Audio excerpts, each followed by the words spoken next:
এই উম্মতে মুসলিমাই বিশেষ করে আমাদের সালাফে সালেহীন যারা নবী করিম সাল্লাল্লাহু আলাইহি সাল্লামের পরে উম্মতের জন্য আদর্শ, আমাদের জন্য আদর্শ, সাহাবায়ে কিরাম, তাবেঈন, তাদের মধ্যে এইরকম বহু নজির রয়েছে খালেস তওবার, সত্য তওবার, যে কিভাবে তারা তওবা করেছেন।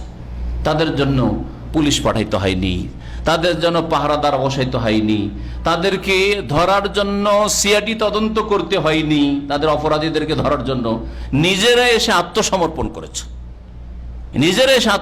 করেছে, ফিরিয়ে দেওয়া হচ্ছে, বারবার ফিরবে না। তো এইরকম বহু ঘটনা রয়েছে, কিন্তু এতগুলি কথা আলোচনার জন্য হয়তো সময় হবে না। এই জন্য ইশারা ইঙ্গিতে প্রথমখানে এই বিষয়গুলি বলে দিলাম, যাতে করে আপনার কাছে কি চাবি থাকলো এই বিষয়গুলি সম্পর্কে কোনো কিতাব খুলবেন, অথবা অন্য কোনো বক্তব্য আরো কোনো ভাইয়ের পাবেন, অথবা আমাদের অন্য কোনো সময়ের আলোচনা পাবেন, ওইগুলো থেকে জানার চেষ্টা করবেন। কারণ আপনার জন্য, আমার জন্য ইলম শিখা ফরজ। নবী করিম সাল্লাল্লাহু আলাইহি ওয়াসাল্লাম বলেছেন, তালাবুল ইলমি ফরিদাতুন আলা কুল্লি মুসলিম, ইলম শিখা, জ্ঞান অর্জন করা ফরজ। তালাবুল ইল ফরিজা আলা কুল্লি মুসলিম, প্রত্যেক মুসলিমের, মুসলিম নর হইতে পারে, নারী হইতে পারে, প্রত্যেকের জন্য ইলম শিখা ফরজ।